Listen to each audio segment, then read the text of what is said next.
MVP candidates in Fuck no. about 6 years. In about 6 years, Fuck you no. dropping 50 now. Fuck no, because it's gonna be Victor Wembanyama still in the league. If he can stay It's healthy, gonna be Shea in the league. It's gonna be Cade Cunningham. I just like other players that I feel like are gonna that could do it. hey, y'all on the same level as Shea. I feel like there are other players in the league. I want to see Ant-Man do his thing. Oh yeah, and for sure. But AR can do the same thing with the ball as Shea. I said it. Who? AR can do the same thing with the ball as Shea. I said that shit. Well, we need to see him do that shit a few more times, a few more seasons. Get it. Let's play at this peak level that you've been playing at.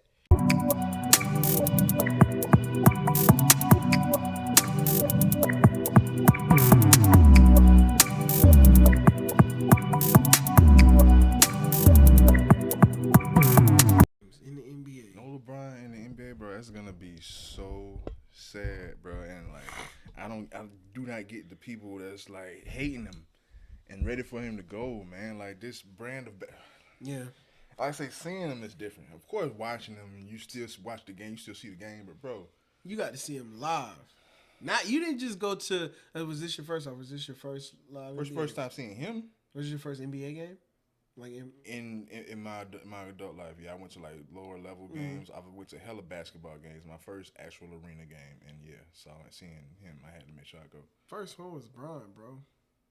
You got to see the GOAT for your first one, and then how'd it go? Tell the people how it went. I mean, he's definitely hands down the greatest of this generation, bro. Like, I wasn't there for Jordan. I wasn't able to see Air up close. You know what I'm saying? My favorite subjective player is Dwayne Wade. I didn't have the means to see Dwayne Wade on his way out because he dropped a triple-double on his way out. I would have loved to see that. But, man, it's like – appreciate it. I felt it, too. It's almost like Brian knew I was in the house. I want to say that, but I showed you that clip of the fourth quarter when he hit that step back, that three. Fuck it. It be all right. It's a piece of hair or something. It's from the fuck that shit. Fuck it be all right. But that in the fourth quarter when he had hit that step back, that three, and he came down and he looked at our side, he looked at the crowd. Man, well he dropped like 30 something. I don't know. I was like actually in the game. I don't really. He damn near. If he didn't have a triple double, he was damn near close to it. Yeah. Shout out to Luka. Luka did his damn thing too. You know what I'm saying? You can't hold Luka, but it's like Brian was so fucking spry that game, man. Like he started the game with a baseline dunk. He got him a fast break, and that nigga like he windmilled so easy, bro. Like the nigga is still in physical tip-top shape with all those young men like that's in the NBA now that was on the court. Like when LeBron is playing like that, it looks like he's playing with younger men. He's still when it comes to most of the NBA, LeBron is still dominating whenever and whoever he wants. When it comes to other than of course Giannis and people like that, but Brian's still top five players in the league. But he's very vague. I'm gonna go ahead. It just felt different seeing it live than on TV. Yeah, for sure. And what I was gonna say is they are very, very selective with his minutes now. You know what I'm saying? Very conservative with his minutes and everything. And when he does get in, from what I saw, when he did get in, he did the most with those fucking minutes. And I was glad to be able to see that shit up close in person. You know what I'm saying? They balled the fuck out. Shout out to Trey Murphy. Trey Murphy is a dog, and Trey Murphy is an up-and-coming talent, and I think he's a underrated gem in the league. He needs to go to a contender squad because he can score at will. He has a high three-point percentage. He's athletic, catch rebounds, dunk on you in a heartbeat. What's up? We'll get back to Trey Murphy in a moment. Real quick on Bron. With Bron now in his 23rd season, he's wearing a patch on his jersey. Yeah, from now on. From now on, and it's a 23 with his iconic hands in the air after doing the baby powder thing. Is this LeBron? Do you think this is LeBron's last season? Would it make sense to do this and then play next year? I think this is a subtle way of announcing his farewell. I think this is a subtle way of announcing his farewell without full on announcing his farewell, because that comes with sort of a different obligation that I don't think he feels obligated to do at this point. He's done enough. He's damn near he's number one in damn near everything. So you think he wants to just quietly phase on out? I think he wants to. I think he wants to just do everything on his own terms. I think he just wants to do it on his own terms. I don't think he feels as if he has to follow Kobe's route, because I feel as if feels he's not Kobe. He's something different other than anyone else. So he's gonna make his farewell as mentally capable as he can without stressing too much. I think he does want a championship. I don't think he wants to.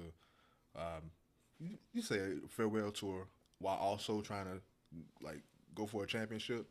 That's gonna add sort of some. It's gonna add a bit of a distraction to the team's overall objective, because are we trying to win, or are we trying to let LeBron shine because it's gonna be his last year? So y'all not even worry about that, because we're actually trying to win. I wanna win. That's a good look. That makes sense. Yeah, because watching him play, I can definitely tell.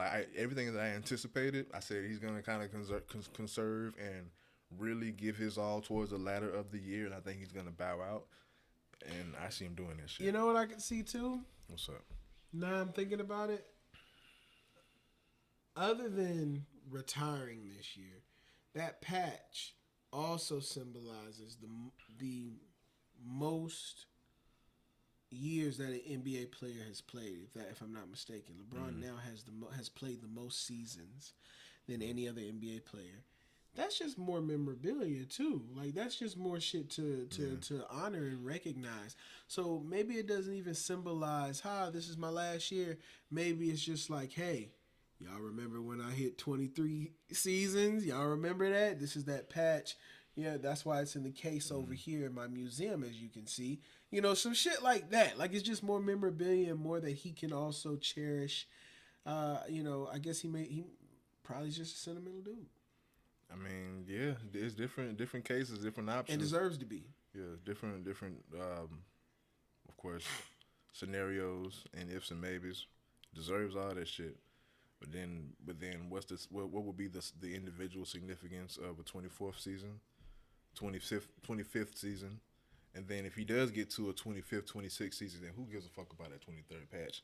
Even though it's all history, but it's like, and that's why I think it'll matter, is because it won't symbolize anything necessarily within his career. It'll more so just symbolize within the NBA as a whole. Like, for example, when he broke the record of Kareem Abdul-Jabbar's all time getting record, right to that. When he broke that, you can go back now and find posts on social media with the number of how many points it took for him to break that record. He's past that shit by now. Yeah. So it makes people aren't looking back on that moment and thinking, who gives a fuck how many points he scored or how he got it that night? Like, no, that turnaround jumper is embedded in the memories of real NBA fans. It is. But it's not like he auctioned off that headband, or he's like, okay, these are my final shoes, or I'm gonna hang it up after this season. It's like, he didn't give any indication that this was anything special other than another game. Yeah, it took me 80,000 games to get this, and it symbolizes that, which is that milestone. But it was just another game, LeBron. It was just another season, LeBron. This season feels different. It just feels different. Everything about it feels different, especially and just hearing him speak outside in the off season and how I'm never gonna say Bron isn't locked in, but he's definitely he's speaking about other things other than basketball for the first time, and there's nothing wrong with that. Family, movies, just other things other than basketball. Life outside, life after basketball, which is now actually a reality now. He was already asked, does he have any interest in playing with Bryce? The nigga said no. He said, matter of fact, I know I'm not going to be in that long. Before this season, he said, I don't see me going another 2 seasons. I remember all that shit. And like I said, not causing any not trying to cause any rift between the Lakers. Cause I hope they go as far as they can go. But other than briefly in shoot around, of course, because when the whole team comes out, of course, there's a brief moment in shoot around when they have layup lines. You know, saying the team do layup lines, pass to you. Other than briefly in layup lines, it felt like LeBron James and the Los Angeles Lakers. It didn't feel like the Lakers, because the Lakers was doing their thing, and then LeBron was doing his thing, doing his own thing. He came in, you know what I'm saying? They still all came in together, but like they came in, then okay, Bron coming in. He wasn't a part of the unit. Not necessarily a part of the unit. He's like, this is more so work. I know my job. Y'all motherfuckers do y'all job type shit. He was sitting at the end of the bench. Like I said, I'm not saying this to cause anything, but yeah, he was sitting at the very, very end of the bench. Didn't talk to JJ at all. Didn't talk to JJ at all. Like not at all. Not at all.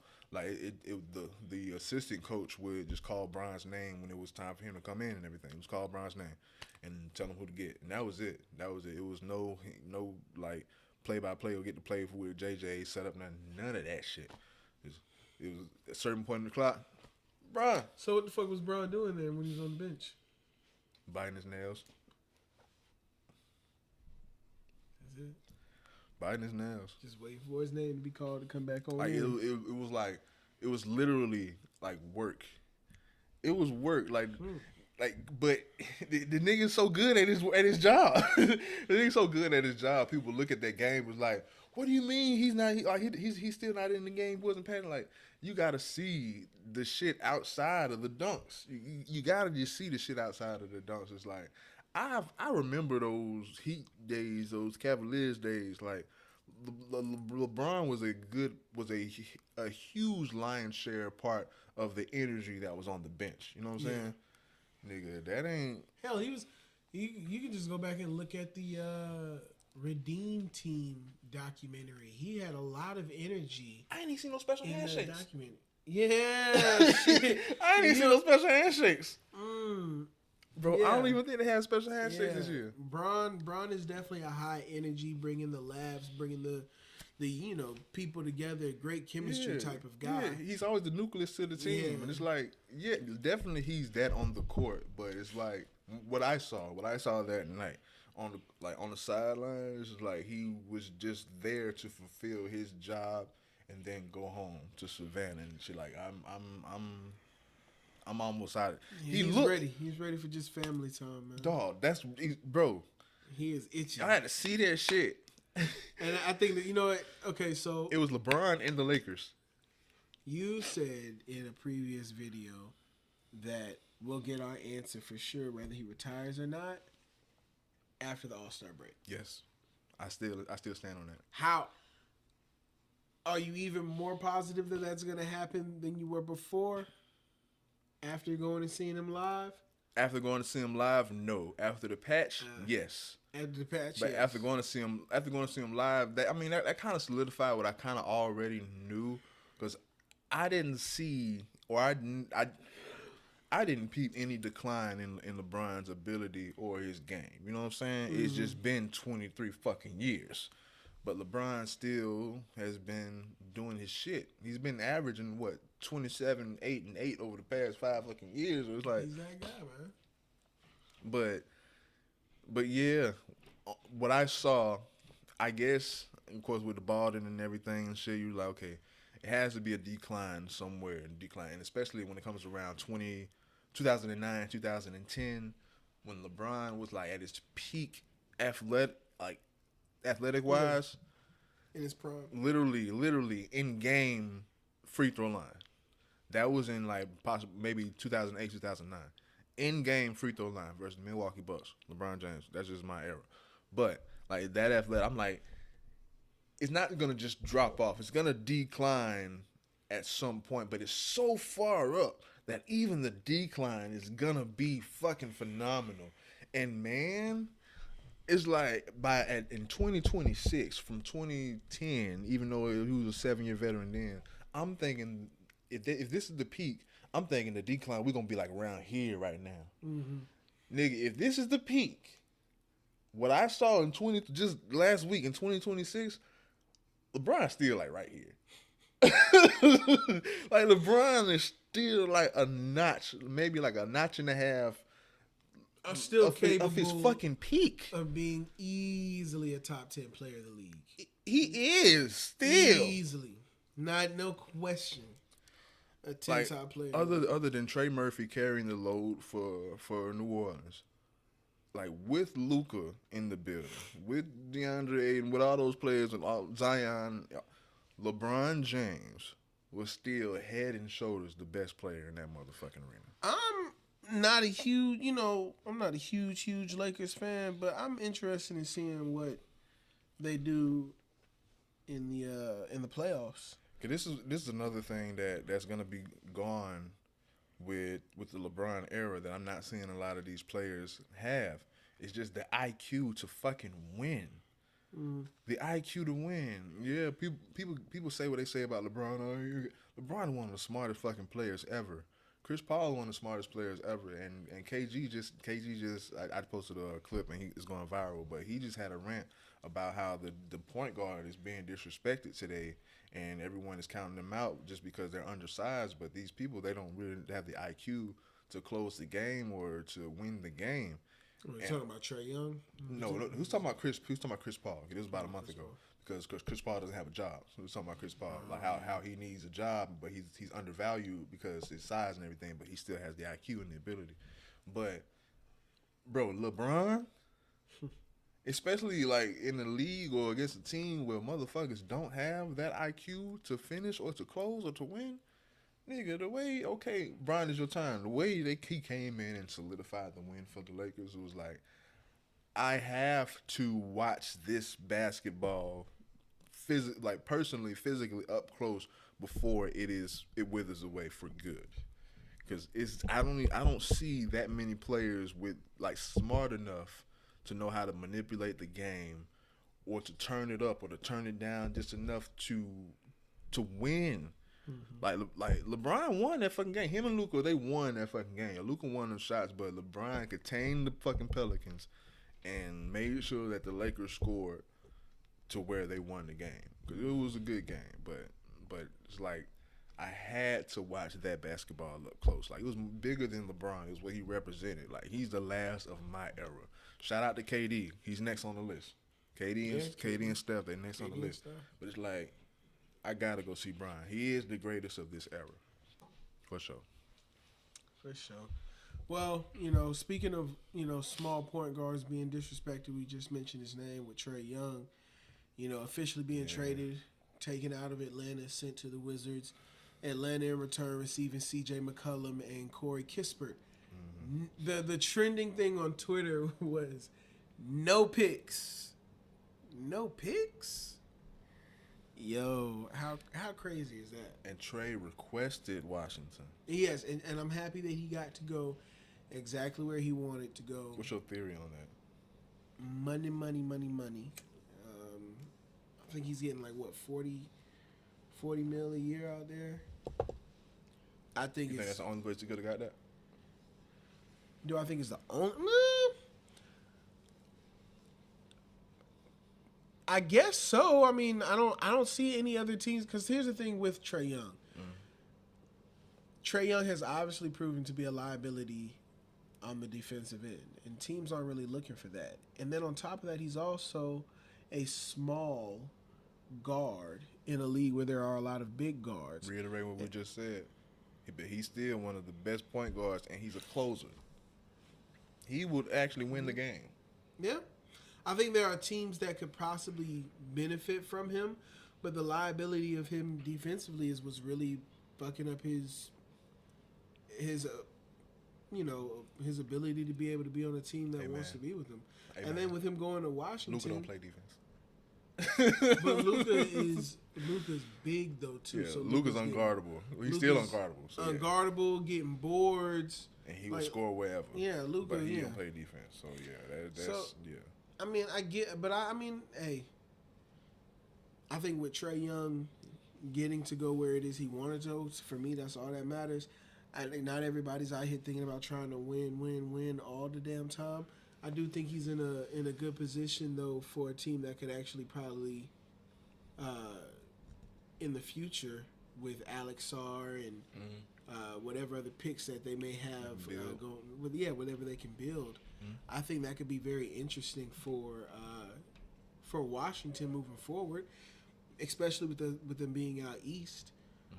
So there's a possibility that they could, within the next 5 years, be able to be one of those teams that makes some kind of noise.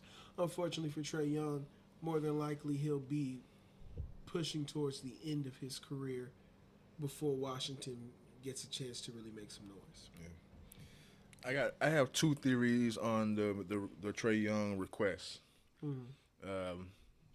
One, adding to what you said, is for the majority of the league, they're leaning towards the bigger guards, and they're not necessarily giving a smaller, true floor general a chance.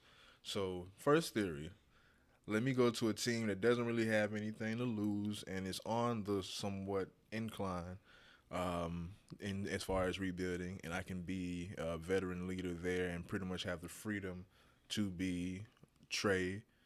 That's one theory. Second theory, Magic City is like the second biggest place for strip clubs next to Atlanta, and I think possibly one of his stripper girlfriends that ain't working in Atlanta no more is working out now at Magic City, and or he just got tired of Atlanta strip clubs and like, I'm gonna go to Magic City. I think it's for the strippers. Trae Young is known in the media as a strip hound like James Harden and shit. He ain't gotta be known in the media, dog. If you in Atlanta, they there. I just didn't know that was him. They there like fast daddies, man. I know that strip clubs. I just didn't know Trae Young, that was in his character. Like he was a big strip club goer, to where that would be something that you would think influenced his decision. You don't necessarily got to be he's in the strip club. He could just fell in love with a stripper. They out there. He wouldn't be the first person to fall in love with a stripper. I just didn't know that he goes. I didn't know he frequents strip clubs. That's my theory. To be it. It's like I say, it doesn't have to be the strip club. It could just be a girl. A girl. It could just be a girl. That's a badass stripper. And now, or through her, it was a gateway into more badass strippers. And like, they really up here. So he going up there for the hoes. I think he going up there to get, like I said, for the money. And with that money, he's gonna blow it on these bitches. I think he's going for the women. Well, those are my two theories, but I'm leaning more towards the latter. Hey. Because the Wizards, nigga. You're not winning shit with no fucking Wizards. I'm giving you all, and what I said as far as, 5 years from now, Wizards being something, that's all like big speculation. That's all big fucking low-key a big what if. And being something is maybe making the playoffs. Yeah, being something maybe, that's a big fucking what if, because that would require you to get a really high pick in the draft. And then depending on who you draft, do you go Cameron Boozer? Do you go DeBonza? Do you go? But even without Trae there, isn't that the Wizards' objective every year? Always try to get that first fucking pick. What the fuck? You're not gonna get anything there other than some ass. Doesn't mean as an organization you give up on the organization. You still fight to try to be something. But they showed no promise other than Alex Sarr possibly. And bro, this isn't a promising league. He can leave tomorrow. Like, ain't nobody set to stay. He went to Washington. He went for them hoes. It'd be a shame to get Trae from Chocolate City. You went to Chocolate City. From Magic City to Chocolate City. Magic City's in Atlanta, and you're going to Chocolate City. So yeah. Going there, and as long as you balling out and having a good time, and not everybody's championship bound. Not everybody's everybody's thinking about a fucking ring. No, for sure. Because I think MPJ, Michael Porter Jr. is. Oh, he happy as shit right now. Oh, he happy as fuck in Brooklyn right now. He making himself at home in Brooklyn, bro. The news, rumors. That you're lucky retarded dumb little couple that is. But I show it, man. Rumors is he with little icy spicy. What I saw, MPJ and Ice Spice. that's what I saw. What? That's what I saw. They trying to say that they the dude, and I can see it. Cause they both a little ditzy. Yeah, I've seen some clips of him from when he goes on his live streams. That man was like this goddamn close to canceling his whole goddamn career in one scene. Yeah, I can't remember what the fuck he said, but I remember it was some crazy outlandish shit. he a ball though. Like he been like balling hard since high school. He been that nigga since high school. But he'll be getting a bucket. Yeah. I haven't watched much of the games. How's him and Cam Thomas do? I mean, 'Cause Cam is one of them like Cam Thomas, like last season and the season before that, Cam Thomas is like a sleeper as far as one of the best scorers that people don't think about. yeah. This season isn't as loud. You know what I'm saying because like say MPJ's there, so he's getting most of the shine, and he don't pass the ball for shit. he ain't passing the ball. He wants to be Kevin Durant so bad, but you know what I'm saying. People knew him as a weapon, but it's a reason why he's a weapon. You know what I'm saying, but. Now that he has the freedom to be the man, he the man in Brooklyn. So he got him a little Brooklyn girl. So Hey, do you think? I don't know if that's the borough, but I know she's from New York. I know Clay and Meg doing their thing. I thought for sure the baby was coming. I guess we'll wait and see what 2026 holds. Yeah, she holding off. She holding off. She just got a Dunkin' deal, so she holding off. She got to get that money. She got a protein deal from Dunkin'. Yeah, she probably got some new music and stuff on the way too and shit. So you want to talk about Tiana Taylor? I haven't seen the movie, but just wanted to say, congratulations, shout out to Tiana Taylor for winning a Golden Globe for one battle after another. Yeah, shout out. And like, I'm ashamed of the devil. I'm gonna tell the truth, man. Just by this news, now it makes me want to check it out. I had no interest in checking it out before, but personally, I'm just behind on just watching shit. I'm just behind on watching. I'll have something up.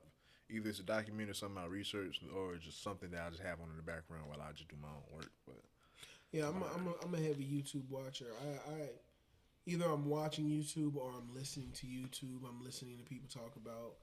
I watch a lot of Ace Vane, or I listen to a lot of Ace Vane comedy videos, or I'm listening to podcasts about artists. I like R&B Money podcast. I just listened to the Jill Scott interview that she had, which was beautiful and amazing.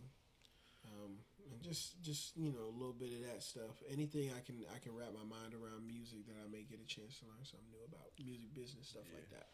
I watch a little bit of everything. Definitely, I watch mostly podcasts, but I watch a lot of National Geographic. You can find me watching the damn documentary on the Congo, on the New Religion, on just everything. I just be just learning new shit. Learning about cults and yeah, different organizations and stuff like that. Yeah, just at least I'm just the type of person I want to at least know what I'm talking about, or at least know what things are when it comes up, especially if I hear it more than 2 times.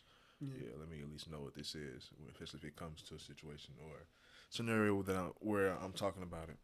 But before we veer off of basketball fully, I seen this on ESPN real quick. It was on one of the shows, but it was a podcast with Shaq. They discussed Mount Rushmore for dunkers. Boom, boom, boom. The Mount Rushmore for dunkers. So of course Mount Rushmore is the top 4. Shaq tried to cheat. He's like, no, this is my top 4 flashy dunkers. He's my top 4 power dunkers. No. Like, nah. Just dunking, nigga. Just dunking. Now they did preface and they excluded the All-Star contest, and they were just speaking in game. So in game, I would say all of it. For me, it's everything from technique to flashiness to in-game, all the way down to how I felt when I watched it. Yeah, your ability to dunk a ball. That's what I should have had you. I should have had you look at their list and shit. Yeah. Shaq pick people. Pull it up while I give off my 4. So, viewers. I mean, if you give off your 4, then no point. Oh, no point. Okay. Or do you want to give? No, go ahead. Okay, so. Do you want to give 4 straight 4 and 4, or do you want to give? You give one, I give one. You give one, two, I give two. You give three, I give three. You give four. I'll give my first one, and then you give your first one. And now back and forth. So, Okay. for my first one, for my Mount Rushmore, I want to first start off and preface by saying, when I started doing these Mount Rushmore things, because everybody has a Mount Rushmore for everything, I consciously decided to make a decision where I would be unbiased, and I would pick only shit that I actually know and shit that I've seen and have enjoyed. So while I do respect somebody like a Michael Jordan and understand why he should be on a Mount Rushmore overall, he would not be on my Mount Rushmore. Only because I never really got a chance to see the nigga dunk for real. I watched some of the highlights and shit, but like this shit just never moved me the same way other shit was moving me when I was watching it. So Vince Carter goes on my list though. Mm-hmm. I kind of just want you to get the whole 4 now. Oh, you just want my whole 4 now? Yeah, let's get the whole 4. Okay, well, Vince Carter is going to be first on my list. Next is LeBron James, of course. I would go after that Dwight Howard. Dwight Howard. I used to love watching Dwight Howard dunk. He was on Shaq's power list. Yeah, because he's awesome. I used to love watching him dunk. I used to love dunking with him in video games, things of that nature. You want an honorable mention too? I'm having a hard time thinking of just what my last fourth one is real quick. I guess my honorable mention would be Michael Jordan. My honorable mention is going to be Michael Jordan just because he deserves to be mentioned. Just motherfucking on my list. Respectfully. So what I had Vince Carter, LeBron James, Dwight Howard. My last pick would be Obi Toppin. Fuck. Zach LaVine. Aaron Gordon. Desmond. They have to be Aaron Gordon. Aaron Gordon brought the dunk competition back to a level where it was like, this shit kind of cool. This shit worth watching. Had it to the point where when the next time it came around and you knew his ass was in it, like, he's the greatest dunk you contest. Knew to fucking watch it. Dunk contest contestant ever. Yeah, you knew to fucking watch it. You knew to watch it. And my uncle hate when I say that shit. Oh, of course. He's Vince Carter. I mean, bro, I know who Vince Carter is, bro, but like, come on. What Aaron Gordon did, ain't nobody doing that shit. Under the over the mascot? Like, nigga, stop it. Stupid. Stop it. Go over between under both legs. Just the hoverboard alone, like the creativity of the hoverboard, like 360 went like, stop it. It was perfect for its time. It was just stop. Let that shit be great, please. Just let it be great. I'm not letting that man win. That shit wild. But yeah, it was definitely kind of like the '88 contest with Michael Jordan and Dominique. People say Dominique should have won that. Like going back, yeah, Michael Jordan definitely did the same dunk, back to back. But yeah. And so I mean, Jordan, I know, like I said, that'll be my honorable mention. That's my 5th spot. He can get it. You can have it. But motherfucker, Vince Carter, LeBron James, Dwight Howard, and Aaron Gordon. That's my Mount Rushmore dunkers, man.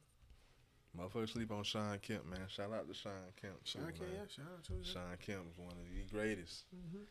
Mount Rushmore over here. And so Sean, you're honorable? Is that you got that out the way already? You just need to say his name. I got you. Not just like I said, Zach LaVine and Aaron Gordon. I'm just throwing dunkers out there. Wait a minute. Because Derrick Rose just popped into my head, too. All time? Hey, that's your list. It's your list. I used to love watching Derrick Rose go through the paint. He's possibly top 3 dunking point guards, if not top 2 of all time. Him and Russ. Vince, bro.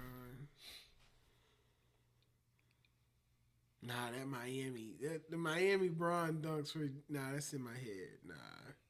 Nah, I'm happy with my list. I'm happy with my Miami list. dunks, them Cleveland dunks before Cleveland Miami. shit is crazy too. All right, so you happy with your list?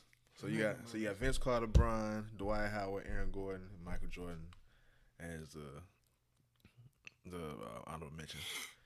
Damn, I mean we damn near just doing the top five, but fuck it, we're doing some Mount Rushmore shit. But my list: Vince Carter, LeBron James. I mean, hey, as far as just dunking, like y'all, LeBron James is maybe all as much as dunking as Vince. I'm sorry, but it is what it is. Michael Jordan. Michael Jordan. Yes, Michael Jordan. Now this is where it gets tricky. Cause like for you, you know what I'm saying? There's so many people that can go there. So many people, dog. What's it? Michael Jordan. Yeah, I just had it. Yeah, you said Michael Jordan, Vince Carter, LeBron James. I just had it. I'm tripping. I had a whole fucking list. Damn.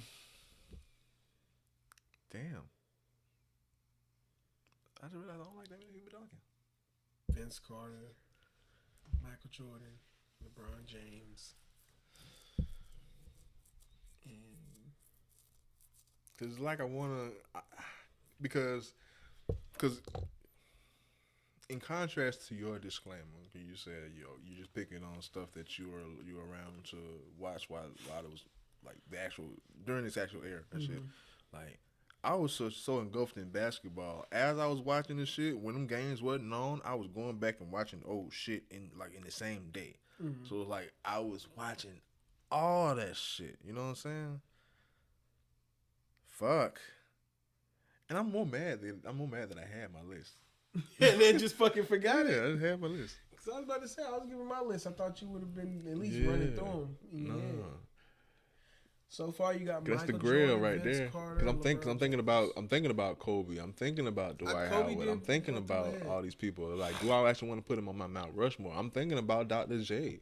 Do I want to put him on my Mount Rushmore? That little, You feel me? that bitch, yeah. Like, it's so many people. It's Desmond Mason. So many people to shout out, bro. Like, man. I'm not gonna be PC or David Thompson, the man to invent the alley oop. Like, bro, I've seen so much shit, dog. Hey, Like, I like Sean you Kemp just need too. one. You just need one. Vince Carter, Michael Jordan, LeBron James. Or are you looking to replace one of those first three? Ooh. Oh, cause I had somebody over Aaron Gordon. I had somebody You had somebody over Aaron Gordon. for my list. I had somebody, and I fucking lost him. Damn it, you weed. But I don't think it's that. I think they're just buried in just the 80 other players that I have. Cause I had Tracy McGrady up there too. Tracy McGrady flashed through my head, but I You think feel I'm me? confident with my picks. And I hate that I'm taking up this long. I mean, like I thought of like Nate Robinson. I thought of some of the smaller guys that don't get their recognition, but I was like, nah, I think I'm happy with my list. Yeah, because you got Stromile Swift, you got Kenyon Martin. Fuck, you got Jason Richardson. Jason Richardson, yeah. Shit, there's so many people. Warriors days. So many motherfucking people. Shit. People. Gerald Green. Yeah, Gerald Green. You know what I'm saying? Damn, who this shit say? I'm tripping like a motherfucker. Cause I had You a need whole that list. one player. You was I confident. had that whole list. I had the list with because and you didn't throw me off, but what threw me off is when the question was asked. And what When you asked me with Sean Kemp, and I started thinking about Sean Kemp and shit, and Sean Kemp wasn't even on my motherfucking list. So yeah, I'm sorry. he was just trying to give Sean a little love, and I saw it rightfully so. I'm gonna fuck around and edit all this shit out. I'm gonna edit all this shit out, but fuck it. Him and Reggie Miller was having this shit. A lot of the motherfuckers was picking old people. He was like I say they were picking Dale Dawkins and shit like that. Reggie had Zach LaVine on his list. You know what I'm saying? So yeah. I'm mad. I'm so fucking mad. It's like as soon as we wrap up or as soon as we leave, I'm like, I know my list again. That is exactly how it I hate that goes. shit. I'll be right at the door. All right, say, God damn it, I remember his name. Hold on, the camera. Yeah, you know. Yeah. Hold on. Okay.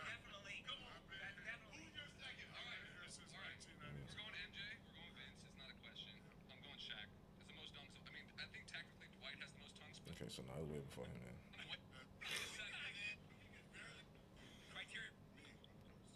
See, you do power dunkers and shit.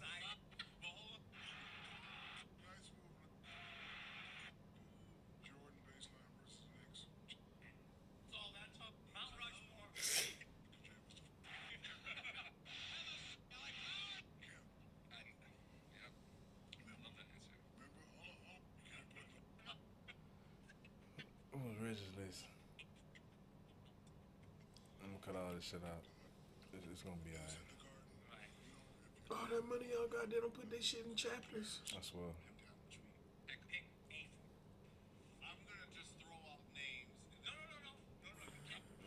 It's Reg's list.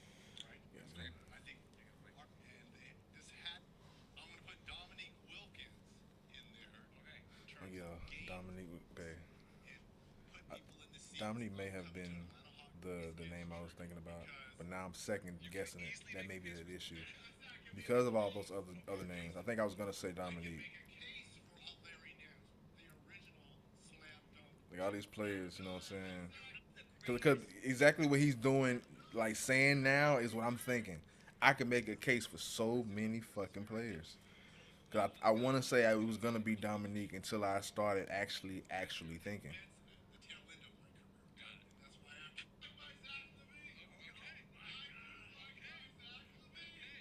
Yes. The worst list I've ever seen. Look at he had Sean Kemp. Yeah. Nah, yeah. Okay, Shaq. fuck it. Let me stop bullshitting. All right. Boom. LeBron James, Vince Carter. Vince Carter Michael first. Jordan. Okay, well, if you want to. Okay, Yeah. Vince Carter, So we got Vince Carter, Michael Jordan, LeBron James. Vince Carter, LeBron, Michael Jordan.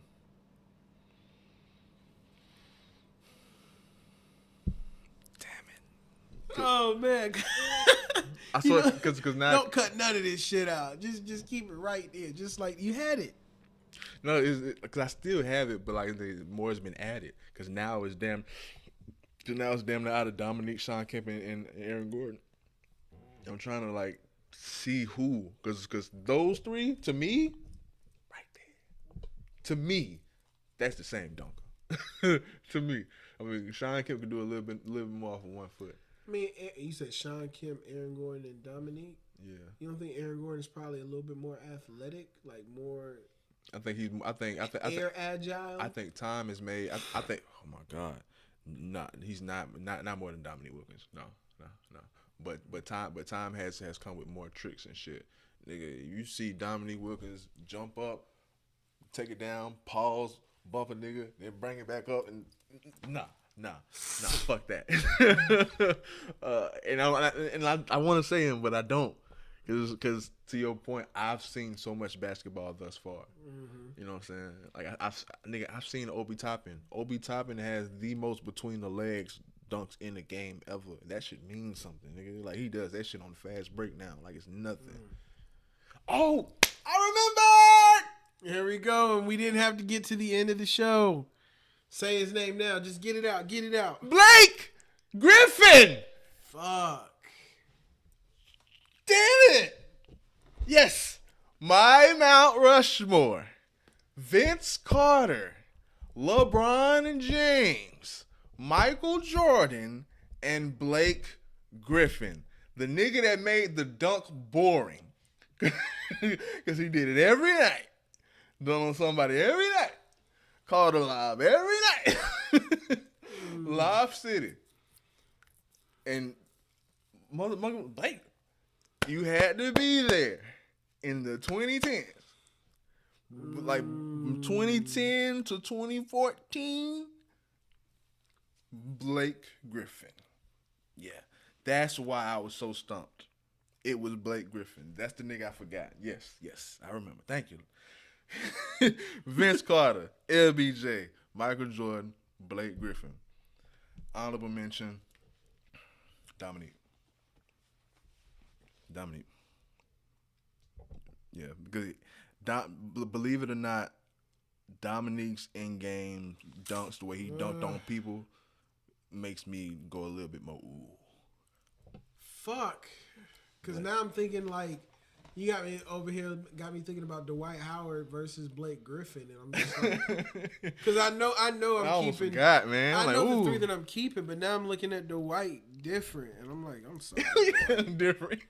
God, No, Dwight is worthy. Dwight is just. Dude, damn sure is. Like, I'm not mad at it, but Blake, if the goal is to try to get perfection on your list, because here's what I'm thinking too. I'm thinking, damn, Chris Paul was looking good with the lobs. You know what I'm saying? A lot of them times, and that's not to discredit Blake's dunks in any way, shape, or form, because he's still who he is. But I mean, like, they called it Lob City for a fucking reason. You know what I'm saying? They didn't call it Blake Griffin dunking on motherfucker city. It was, but he would dunk on. But he was dunking on the motherfucker though. Right, let's not try Blake. Dwight. But before the injury. You know, I think for me with Dwight Howard was probably, you know, I still got to keep Dwight because Dwight was growing up, like for me watching basketball. Yeah. Dwight Howard was the first humongous, like big ass center that nobody could fucking stop. Like he was your Shaq. He was my Shaq to a degree. Yeah, you know what I'm watched saying? Shaq. Yeah, and Shaq came in the league in what, 93, 92, 94, something like that. Yeah. And then during his run with the Lakers, yeah, I wasn't really watching basketball like that. I know, you know, of course, I told you the era I really started watching was around when D Rose. Yeah. I was the era where everyone loved Shaq. Like the 90s, loved Shaq and Jordan. But Shaq and AI. And Shaq is somebody who's you know. And I followed Shaq to Miami. Yeah, Shaq is somebody that I went back and watched all of his highlights and know of him. And of course, like I said, I felt his presence during the time I was alive and not really watching basketball, but I knew who the fuck Shaq was. Yeah. His household name. But for me, it was like Dwight Howard was the first, like, they let niggas built like this playing basketball? What the fuck?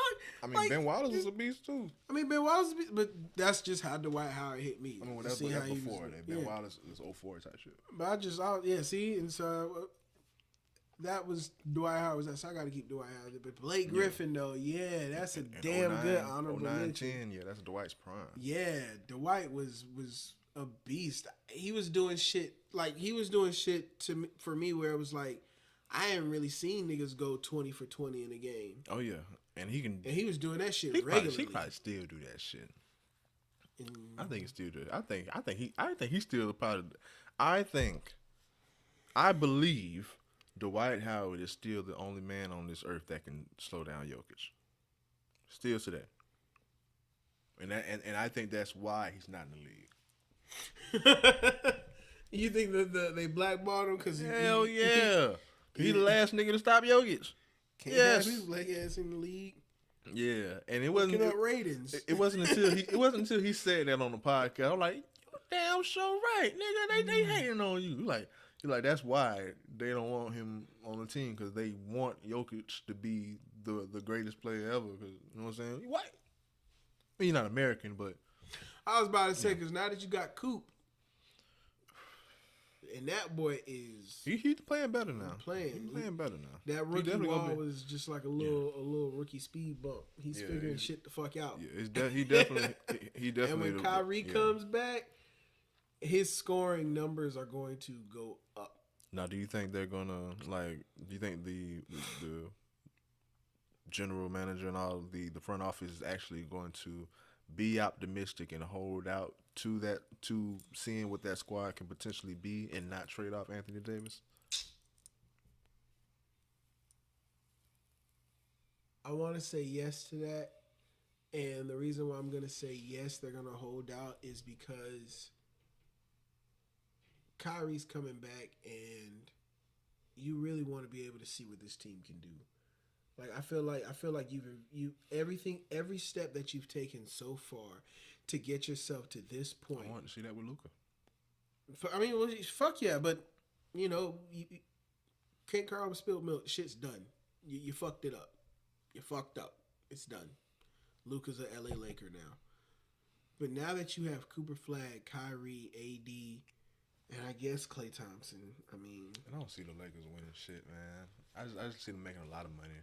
I could see if staying healthy, I could see this Dallas Mavericks team looking very competitive if healthy. And I feel like you have to get Kyrie back, and you have to give this whole thing a genuine shot before you can explode it up. Since you've come this far. With a healthy AD, of course, this wouldn't happen. Of course, it wouldn't be the scenario. But if they happen to play together, AD and Luka, oh my god, that would have been crazy. Like if Luka would have managed to still been on this team and acquired Anthony Davis, because Coop can go to LA. Yeah. I'm mad I didn't see Austin Reeves, man. I think he hurt, but I want to see. You didn't see him when he was in LA? New Orleans. Yeah, Boogie didn't play. Damn. And it's a battle. It's a battle to who really the best player on the squad this year. You know what I'm saying? 'Cause he out there driving 50 on them boys. Luka has the name, and he has done it several times. But the way Austin Reeves is playing right now, it's like this nigga playing. Does he putting up crazy numbers? He's just putting up crazy numbers. Does he leave? Does he leave and become a first option somewhere? Or does he just wait out one more year till Brian gone and he becomes the second option? He dropping 50. He out there like Tyrese Maxey. If the Lakers are smart, you keep him. You pay him what you got to pay him. You keep him there. Him and Luka paired together, I think is. But then again, if you want more defensive pressure in your backcourt, because you're not going to get as much defensive pressure as you want out of Luka. Hey, man. They great, because they have Jake LaRavia. And that boy LaRavia, number 12. I know he can shoot. That's all I know. No. Okay, well, I'm going to tell you about him. Educate me. I'm going to tell you about him. Educate me. He is the balance to Luka. He will actually rebound and defend and hustle. Shout out to that young boy. He may be a rookie. I think he's very, very young. Yeah. But he's tall. He got some size on him. He's a 1 or 2 year. He got some size on him. But the boy LaRavia, I see them like investing in him because he didn't score a lot. And he has spurts where some games he score a lot, some games he get you 4 points. But from what I saw, he didn't score a lot, but he hustled all game.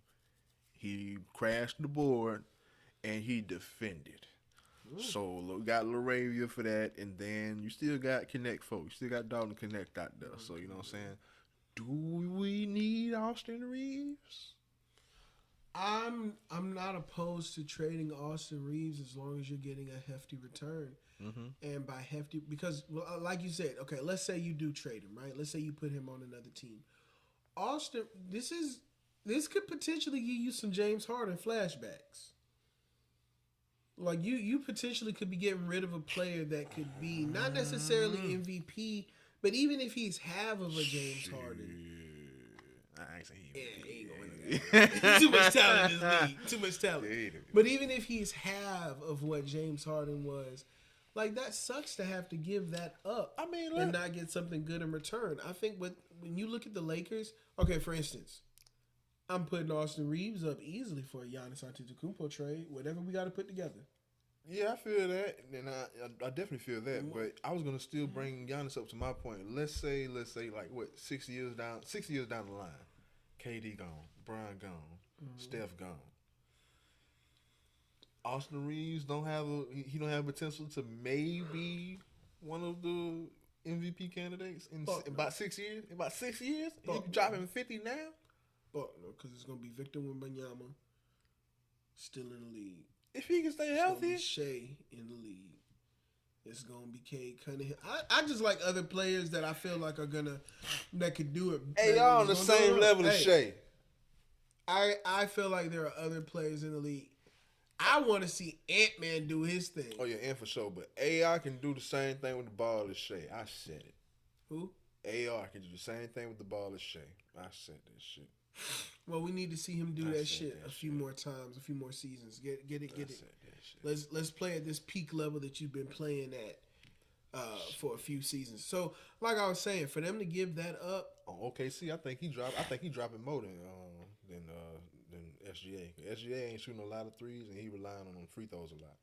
If you switch both of them out, I'm not saying necessarily if you switch, but I'm saying I think he averaged more. Not necessarily say that the outcome would be. I think with that squad, and how much they just giving it to SGA to just do what the fuck ever. So drop and switch. You think Austin Reeves can win a ring with OKC? Healthy Chet, healthy Jalen, how they played last year, putting AR where SGA is, putting this year's AR before the injury. What we've seen with with last year's squad, yeah. Strong defensive team. They know how to contain the game, and he's gonna give you the points and close. Yeah. Austin Reeves' defensive presence is just as aggressive as SGA's. I don't think Shea is that aggressive. He ain't no slouch, but I don't think he's that aggressive. So who do you think he's got long arms? He's got long arms. Shea's got long arms. I'll give it to Shea because of his arms. Because of his build. Yeah, but that boy AR ain't no slouch. He out there dropping 50. The shiftiest white boy in the game, man. No argument on that. Well, Luka is still Luka, but you just gotta respect. Yeah, I can't. Because Luka is just Luka. Luka's just Luka. Yeah. Luka is just Luka. I mean, yeah, Luka is Luka. I would say as far as shifty, AR got a little. I'll give him shifty. I'll say Luka. Yeah, he got a little tight into shifty, but Luka. Respect who I am. Luka definitely can improvise more with the ball. It's like you can't put him in no box. Luka says to AR, "Respect who I am, or I'll tell my dad, who is Nikola Jokic."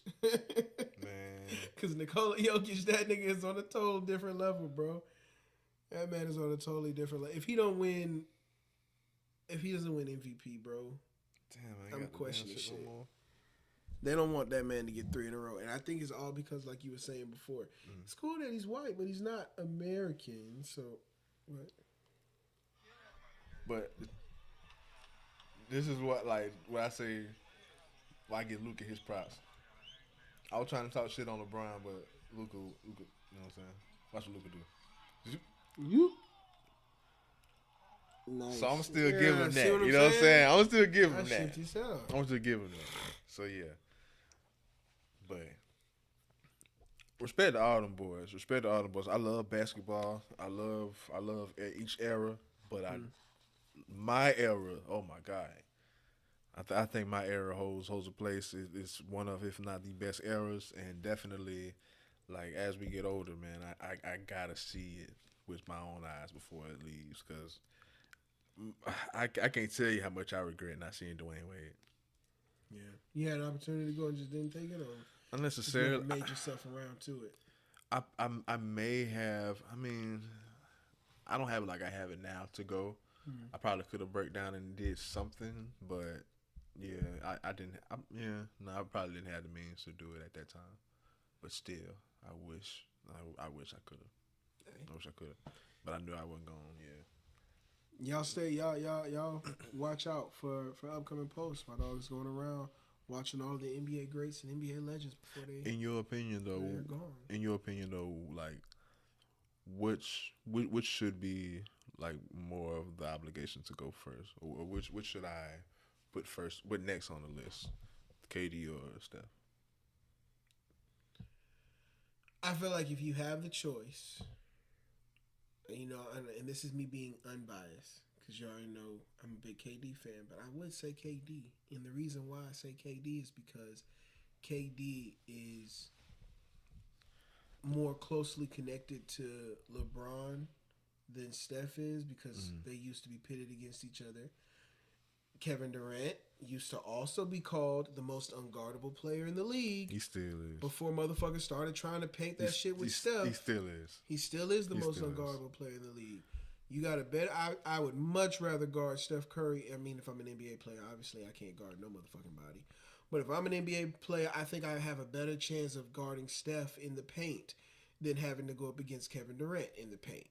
Like, that's the one big area right there that, you know, I definitely wouldn't want to have to guard that motherfucker up. But point is that I'm making, Kevin Durant to me is just worthy enough to see up close. If I feel like his greatness, and this is unfortunate to Steph Curry also due to injuries, of course, at the beginning stages of his career with his ankles and so on and so forth.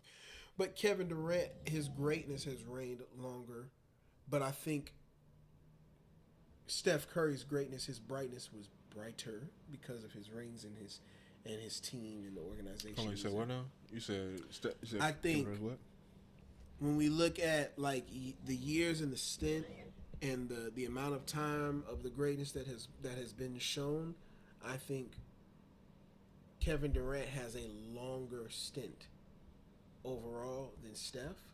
But I think Steph's during his prime, he shined brighter than Kevin Durant overall due to having the better team, the better, you know, organizations and everything to be able to win the rings that he won. So I feel like he shined brighter than Kevin Durant during the stint of both of their careers.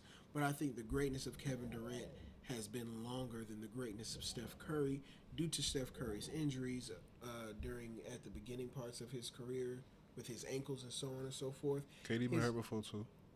KD been hurt before too. KD's been hurt before too, but he's just been in the league. KD told what? How much told longer his whole Achilles. Achilles. But what you about to say right now, that's the real reason. Because he has more years. Yeah, more years. But once they became great, both of them motherfuckers stayed great.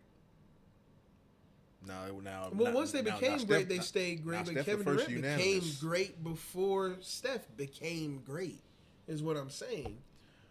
Okay, KD came in. I mean, well, KD was that nigga in college. Let me put it like this: what Golden State ended up turning out to be, people were expecting OKC to be that before Golden State became it. That's just why I would take Kevin Durant over LeBron James. No. What are you talking about? No. Yes. Not initially. Not initially. Because they're very, very young initially. It wasn't until like 2010, 2011. But Kevin Durant came in 07. Kevin Durant came in 07, right behind Greg Oden. And he was that nigga then. But the first couple years, he was just a big scorer. And he wasn't winning shit it wasn't really shining until like 3-4 years into his season. Steph came in. Go ahead. I'm sorry, go. Okay. You said Steph came in 2011. Steph came in 2009. 2009. And he popped off in 2013. Right. Both about 4 years. What about 3-4 years? And prior to that, so not Steph, So they got the KD, same. Both of the teams, okay. Golden State drafted Steph Curry, Klay Thompson, and Draymond Green. Yeah. OKC drafted Kevin Durant, James Harden, and Russell Westbrook. What I want to add, though, also, OKC had no track record of doing anything. OKC was brand new. They were Seattle Supersonics. They switched over. Exactly. So they were initially the Sonics still. Yeah, but... So no one knew that. No one expected them to do shit. No one expected them to do shit. I get that.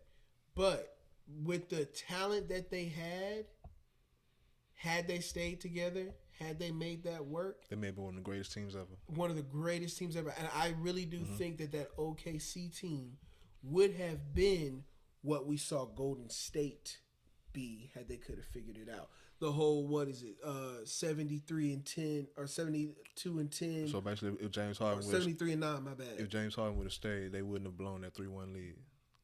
Fuck no. I can dig it. Not only they wouldn't have blown that 3-1 lead, which means that they would have. I'm just gonna go ahead and. It's a lot of factors that could have prevented the Golden State dynasty. It's a lot of factors. Yeah, man. Like this, had he stayed there in OKC, James Harden, and they continue to dominate, I think we see phenomenal matchups between Golden State and because if you think about it, their drafts and everything don't even affect each other to the extent where they don't still get the players that they had. But as far as the what if rivalries and shit, and the whole Golden State dynasty, and what like caused the catalyst for that, it was one man's fault. One man fault at all. It wasn't Kevin Durant. It wasn't James Harden. LeBron It was James? Chris Paul.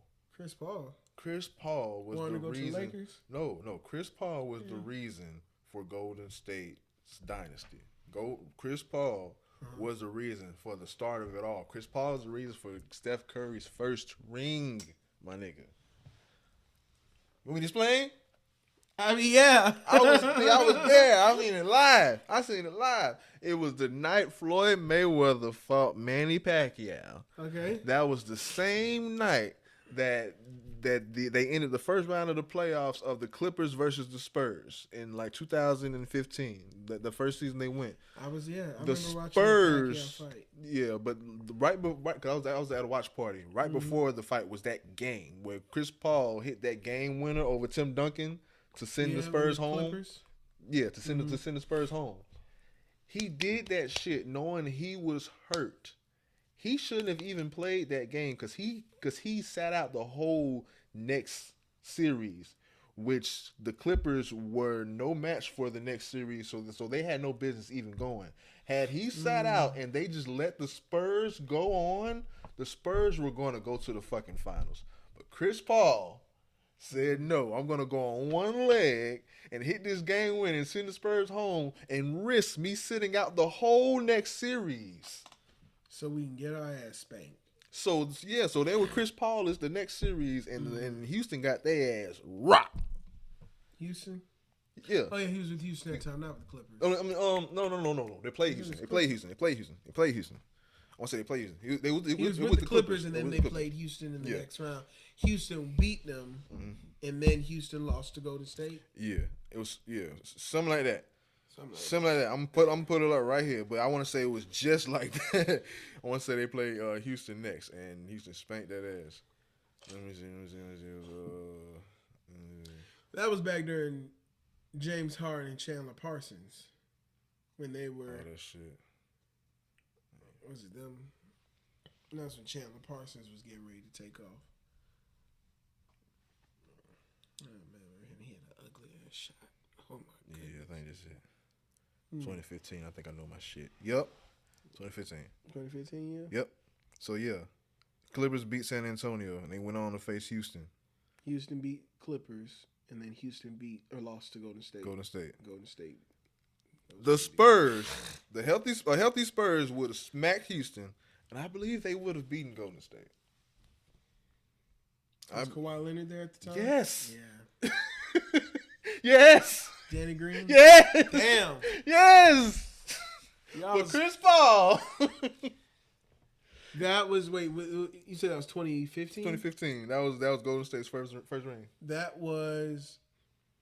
but it would have been LeBron and the Spurs again, but him on Cleveland now. But it would have been him and versus the Spurs like 3 years in a row. Yeah, because 2 years in 2015. That would have been. Would that have been the Spurs repeat? Yeah. Yeah. Okay. Yeah. Like I said, they were. I feel like they were going again, but Chris Paul had to say today. But fuck them for letting it go to 7. They let it go to 7. But yeah, True. Chris Paul like risked the game knowing he was injured and hurt himself. He hurt himself on that game winner. And he couldn't play the next series though, so they got their ass mopped by Houston. And the Houston Golden State series was great, but Golden State edged them out. But yeah, man, I feel like the Spurs were supposed to take that shit. And if it had not been for that, it would have been no Golden State, man. It wouldn't have been none of that shit. Well, there you have it.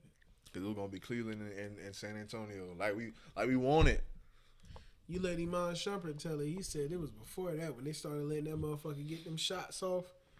You ever seen that story he tells? What do you say? He said that they were playing in the Garden one night back when he was with New York. And without 54? Yeah, and he said that's when he came alive. He said, God damn it. He said that's what fucked it all up. Yeah. That's when he like became like a star. Yeah. Yes, like a star for real. That's when he became the chef. Mm-hmm. Chef Curry. And they lost that game. They lost that game. People don't realize that they lost that game. Golden State wasn't good then, but they had a lot of shooters, and Steph Curry kept. That them was in a after lot of, Monte Ellis too. That was like their transition. that was towards the ladder moving. towards the transition. Because people don't remember Monte Ellis, People don't remember and Monte Ellis. Steph was Monte's backup. But yeah, that was during, like I said, during that time where the motherfucker was having problems with his ankles and shit. And but Monte Ellis was just to electric. think that they traded him and not Steph is during the time, it's kind of like, wow, you traded. I know somebody. I don't know what Twitter and everything was like at that time, but I know motherfuckers was like, it's crazy as hell. Yeah, Monte hard, man. Monte that dude. Niggas don't know about Monte Ellis. And one deals and shit. What else were we supposed to talk about? Cenat. So Cenat, yeah, we can run that. Well, for one, since we've spoken, not too much on the young puppy love shit because everybody been through breakups and shit. But it's been reported that Cenat has broken up with his girlfriend Gigi, I think. So yeah, and rumors here and there of as to why, saying that she cheated with young boy and came out that's a lie. Who knows what to believe as of now, but what we do know is that they are no longer together. I don't know how he's taking it because briefly before that he was speaking about his mental health and everything, and then he came out, I want to say via Instagram story or something like that, saying I'm single now, I'll never be in a relationship again. So he feeling it, and it's okay to feel it. Yeah, it's okay to feel. You have to feel it. Actually, you human being, bro. So just feel that and take your time away from social media. Leave streaming life alone and do what you got to do. Now that's what I don't agree with. What? Because rumors reported that's what he's planning on doing for 2026 is taking a step back from streaming and focus on what he says his acting career. I don't think that's fair. Now, in many ways, I guess you could say, he can do what he wants with his life. It's his life, his mental health. When it comes to the streamer world, I'm not saying you should vindicate your name and prove that you're not an industry plant type shit, but it's like after this Mafia-thon 3, which the goal was to get 1 million subscribers, right? Whether it was organic or not, you're getting 1 million people to come view you, to come sit down in your auditorium. Now that they're fine, now that you finally have 1 million people sitting in your auditorium. Hi, peace. It's not what you do. You do that when you lost those people. Typically one does that when the 1 million goes down to like 200,000, 70,000. When they actually lose the momentum, and they say nah. And like I say, it's okay, and it's justified if he's going through just that much with his mental health. But I don't think it's fair for your actual fans that was rocking with you and that are newly rocking with you, has been rocking with you, and that are now sitting in your auditorium following you, for you to say, nah, peace. I never really fuck with y'all anyway. I can see that. I would say you'd have to do it wisely. Maybe do some kind of mini-thon and explain to the people that this is going to be a moment where an intimate moment with my fans, everybody that's subscribed, everybody that's joined and been a part of the journey. I want to take a moment to do a mini-thon. Maybe that mini-thon will last, 2 weeks, 3 weeks, something small. And I let people know that I'm doing this as an opportunity to let my people know we're going to have a whole lot of fun, and I need to take a step back. I need to take a moment to rethink my life and what direction I'm headed into. I need to rethink how I want to be viewed or how I want people to see myself. And I just need to get some health things situated, and that may take me a short period of time. I'm not fully stepping away. I'm not leaving this to go and become an actor or to go and become something else. I'm still this. Like he's saying he's doing. Yeah, I'm still this. This is still me. It's just like, anything else that anybody else is doing with their life. You need to stop doing what you're doing. Too much of anything is bad for you. No, for sure. So I just need to take a step back. And how many months you been gone now? I don't know, but I'm just saying, like, that's what I would have said. That's what I would have done as far as me stepping away. I'm not saying that, that's what he is doing or anything. I'm just saying that's what I would do in a situation like this. Because after what you just expressed to me about how you don't want to just leave them people hanging like that, which I understand that statement, I would at least. But I still need to step the fuck away. Cause look, I mean, I love y'all, but I still need to step the fuck away. You're not finna. You don't own me. I still gotta dip. And I'm not saying that. But we can do this in the right way. And once again, I'm not saying that it's not okay for him to kind of be done with it. But I'll say typically it doesn't go about this way. I would be more tactful. Like I said, I would not do another marathon. I would still show face, go back to in-room streams maybe twice a month. Fuck 30 days. Yeah. Y'all gonna see me maybe, because it used to be like 4 times a week, like 3, 4, 5 times a week. Like the motherfuckers was on it. I would slow it down to slow it, but spoon feed it a little bit. Y'all gonna see me, but it's gonna be more intimate. It's not gonna be no big guests, and then like I say, maybe have it drop on its own, so I can gracefully bow out. I don't want to boost everyone up and then leave them up there. Like I don't feel that's fair to the people that gave all that hard-earned money and all that shit to sub up and all that shit, to stay up and all that shit. Like, that's cool. But you also are not obligated to have to sit there and throw these lavish, humongous fucking, I'm sorry to cut you off, these lavish, humongous ass streamathons at expense of your health. Exactly. If you really fuck with me, and you really like me as Kai Cenat, and you like my personality, you like how I talk, you like the things that I cover, then you should have no fucking problem with me just staying in my room, chilling with the homies, doing whatever the fuck it is that we doing, and just come in and have a good time. It shouldn't have anything to do with these. Those is best streams anyway. Those is best streams, cause yeah, I ain't gonna. I tune in because I figure my platform eats off of them. I leech off of them. I clip them, so I clip farm with these. So I snipe who's popular and I clip farm and shit. But from what I noticed, he goes IRL. He does things for the stream and shit. But other than like a Target run or a Walmart run or something like that, from what I understand, this motherfucker would rather be in his room. Of course, all of them start from their room. But as far as like recently, the past year or two that I've been tuned in, I ain't never seen Speed in no room. You know what I'm saying? Speed is traveling. I ain't never seen that niggas in African right now, bro. Like doing what I want to do. Was he in Japan or something? Like this motherfucker is like this motherfucker streaming.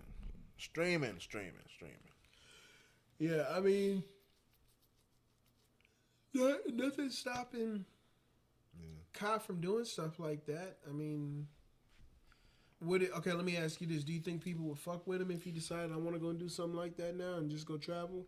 Or you think people would have the mindset of, Speed's doing that. You're just doing the Speed's thing. Like, how do you think people will still tune in. People will still tune in, and people will still be hella happy if Kai were to come to their city or to their state or whatever. Country, state, city, whatever town, anywhere. If Kai there, people gonna pop out. But in the back of my mind, I'm just over here thinking about, I feel like all this mental health shit and all this stress and shit, I don't even think it's streaming, bro. I just think it's that girl. I think he was stressed out with that girl, because more I think about it, like I said, I don't speak on nobody's relationship, especially younger people relationship, because it's like it's almost inevitable that's gonna happen. Y'all gonna break up, like everybody goes through it. It's nothing new. But to the rest of the world. Did you see the video? I think it was on her stream where he was dressed up as Santa Claus, and she had like a whiteboard telling Santa what she wanted. You gotta look that shit up. But like I want a G wagon. I want this. I want this. I want this. I want this. And Santa looking like. So yeah. So I feel like this girl been a bill from the beginning. Like she been a big bill from the beginning, and that's been stressful. I feel like that's been stressful. So yeah, that's just my theory. Of course, I can be dead ass wrong. Was he in like this red shit, or what? Was he dressed up? He was dressed up as he was just as Santa, and she was like at a whiteboard type shit. I saw it last week. I don't know the girl name. Gigi her name. Do that shit. Well, we queue it up, but next topic while we do that. Or we still got more on Cenat. If anything, bro, yeah, your mental health comes first, but definitely when it comes to your career and just yeah. Yeah,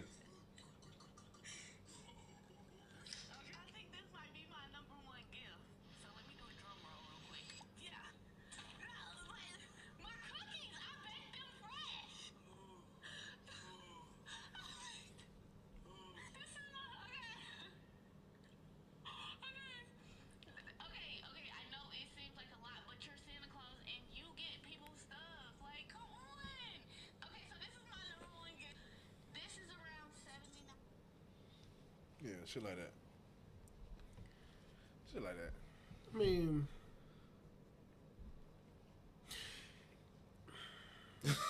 yeah, shit like that. when you, because I'm looking at it on both. I feel like when I see shit like that, the only lesson that I feel like it's being taught is you shouldn't film everything. Because if you're in a relationship and you got the money and it's Christmas time and I told you, baby, I'm going to get you whatever you want for Christmas. Just let me know what you want. And then you go and get the list. I mean, to him, he's at that time, in that moment, he's probably thinking, yeah, I'm going to get my baby whatever she wants. Like, if that's what you're choosing to do and you've got money like that, the rest of the internet, I mean, I guess it's good for content and clicks if that's what you're trying to get as well, but obviously the rest of the internet is going to, because I think anytime a girl says she wants something from a dude, automatically that bitch a gold digger.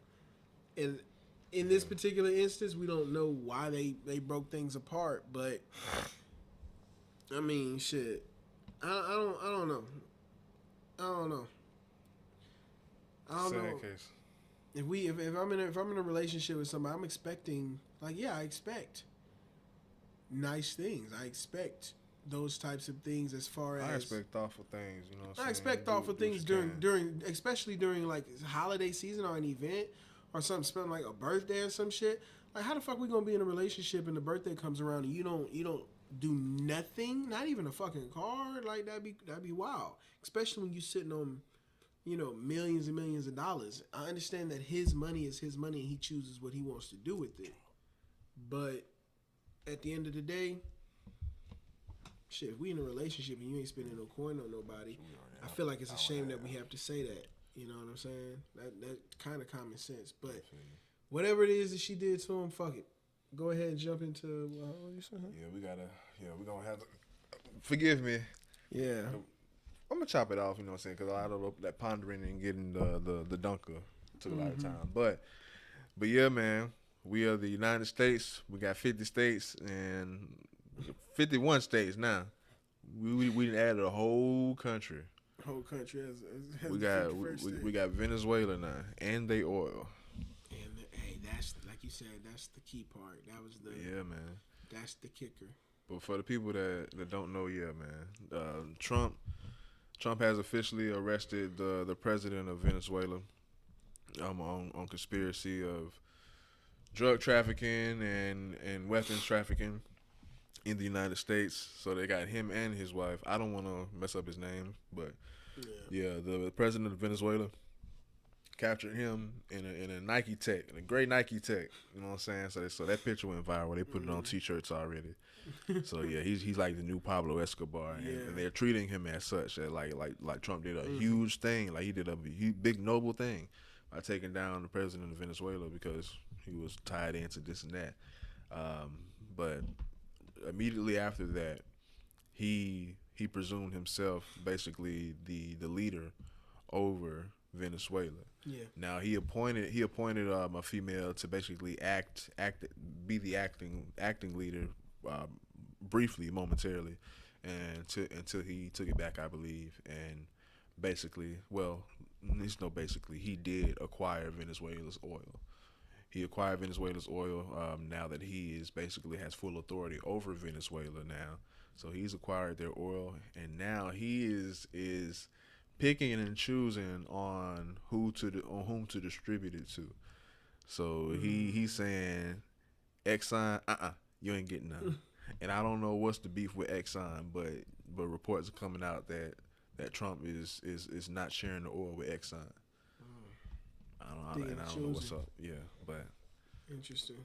But yeah, he just straight up just like, okay, we having with the tariffs are giving us trouble. It's not the hugest or the best outcome as we've anticipated. And of course, we are having trouble here or having competition with oil and resources over here.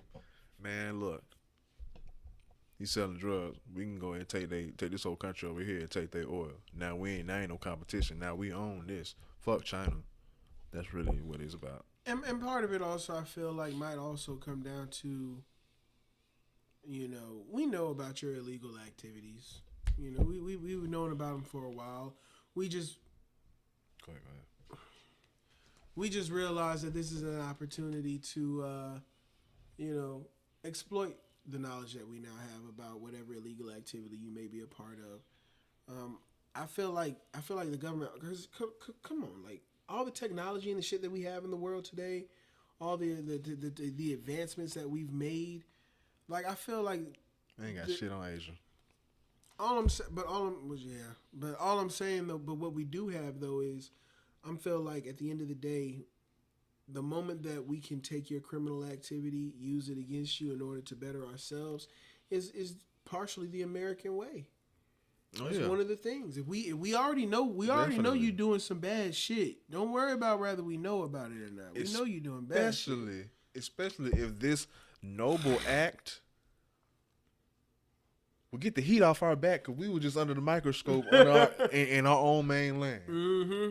They was just skeptic on us. We're going to do something noble to where we're the heroes again. They don't give a fuck about what happened last month, last week. What files? Who? Huh?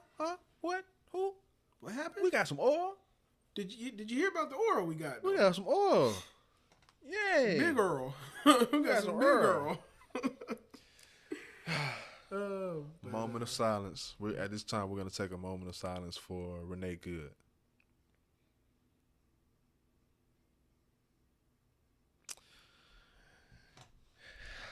Police brutality in any case, man, needs to be spoke about, because it's something that can't be stood for. Now, some cases are different than others. Some people put themselves in awkward positions, and the choices that they make lead to just their untimely demise. Mm-hmm. But I feel like Renee Good should still be alive. Most certainly. I mean, I watched a video, 30-minute video, of a lawyer breaking down everything he sees within the video and what he believes is going on in the video. One of the most important things that he points out, one of the key things he points out in the video, is that the police officer who shot her was filming on his phone. Not once did he drop or put his phone down. Matter of fact, when she turned her steering wheel to get ready to drive off, doing a 2-point turn so that she could drive away from the situation. Yeah. Wheels, tires turned. You can see it. You can see in the video that the police officer has. She was trying to get away. He could see her turning her steering wheel. At the moment he sees her turn her steering wheel, is the moment that he takes his phone and switches it to his other hand, then reach so that he can grab his gun. Yeah. And he moves over to from directly. He slides over because he's getting ready to shoot her. Then when he shoots her, he shoots one shot through the windshield. The next two shots came through the side window. You were on the side of the fucking car when you shot the next two shots. Yeah, that's crazy. You were you were nowhere near the vehicle actually hitting you as she drove off. And like you said, the wheels, you can look at the wheels and see that they were turning away, trying to flee and get away. The justification is that he got hit on the side or his hip or whatever. But if the wheels was turning this way and she was trying to ram them or run them over, move your ass back. yeah, move your ass back. But I'm not even, I can't even get myself to justify them killing her in that aspect. Like, just move. But she was clearly getting out of the way. Like wasn't that the initial request for her to get out the way? The initial request may have been for her to get out of the way, but what I remember was the police officer wanting her to get out of the vehicle. That's what I remember him saying as a police officer approached the vehicle. Mm-hmm. And that's where the video started, from the video that I saw. And the police officer, as he's telling her to get out of the vehicle, she tells him with her last words, which was, "I'm not mad at you." Yeah, now, she may have been snarky or whatever and sounding smart, but that doesn't give you the right to fucking kill nobody just because they want to be a smart ass towards you. Get the license plate. Yeah, you got a license plate. Do your job. We don't change our license plate. She can say whatever the fuck she wants to say, job. however she wants. That doesn't give you the right to kill someone. And then it was, I don't even know, man. I mean, just because now I'm picturing the whole thing through my head. That's crazy. Yeah, but she hit my hip. Yeah. So I'm a killer. All you had to do was just like you moved out. Killer? Killer. Like, damn. Nah, man. Justice for Renee Good, man. I like I said, I think they're siding with the officer because he was struck and say, oh, he defended himself because he took some harm. Like, nah, man. And then the police officer reaching inside of her vehicle trying to open her car door to force her and drag her out of her vehicle. Yeah. You know, I'm not gonna lie, and you probably can cut this part. I'm kind of glad we waited to the end to talk about this part, because I don't know if I really would have wanted to talk about dunkers after this. This shit's kind of killing my mood. I'm not gonna lie, that shit's so you know your fucked up. favorite dunker. Yeah, right. Like, yeah. but no, that's. Yeah, man. R.I.P. Renee Good, R.I.P. and then like her partner was there on the scene. Yes. Yeah. Her wife was right there. I think she had just recently finished dropping the kids off at school. Yeah. Heart goes out to her, her family, those kids. I don't know how. And in no way am I victim blaming at all, but I'm not no heavy protester at all. I am in certain ways. Like I know from actually being outside and marching, that ain't shit gonna come from being outside and marching. What do you? Okay, so what? Shit. Outside of. Yeah, what do you think? What do you think makes was a change that people are seeking for? What does it have to be extremely radical? Does it have to be? No, it just has to be collective and tactful.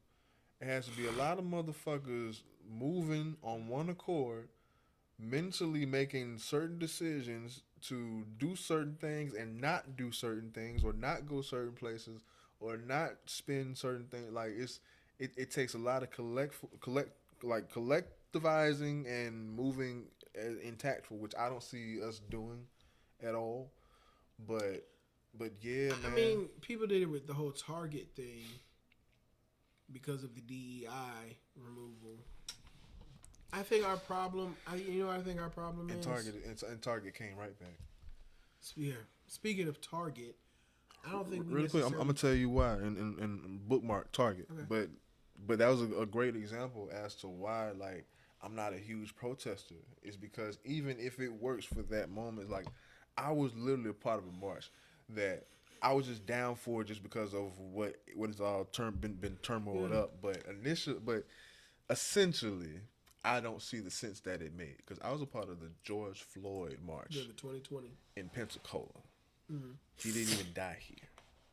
At Graffiti Bridge. Yeah, I was a part of that shit, and we was all and I was, and it was my first one. And I was a part of the population that was on some really like coming down to, man, fuck the police, dog. Mm-hmm. Like we really, I grew up on do the right thing, fight the power and all that. I'm thinking this, man. I get down there and we got police escorts that's escorting us down the street,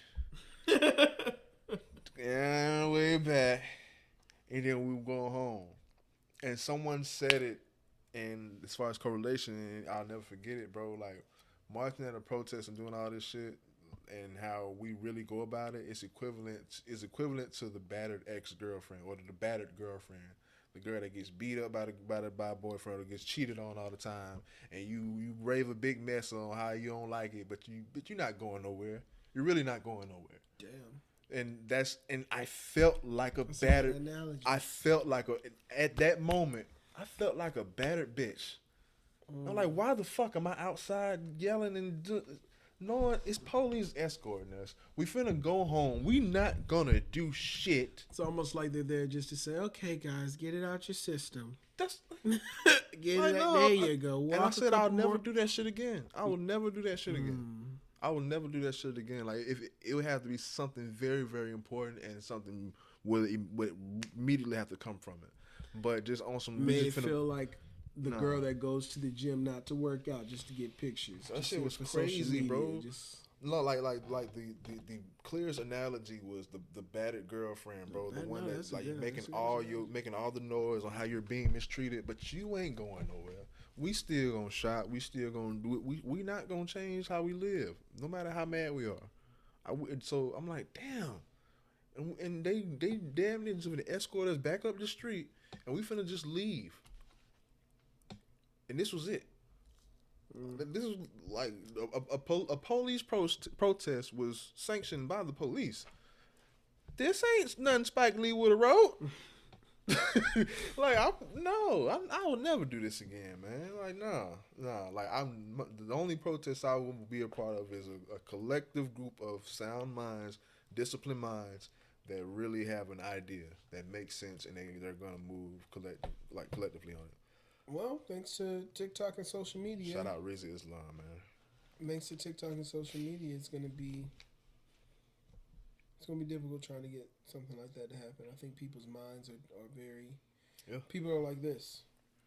Oh yeah. And by this we mean Neon. He was showing me a video.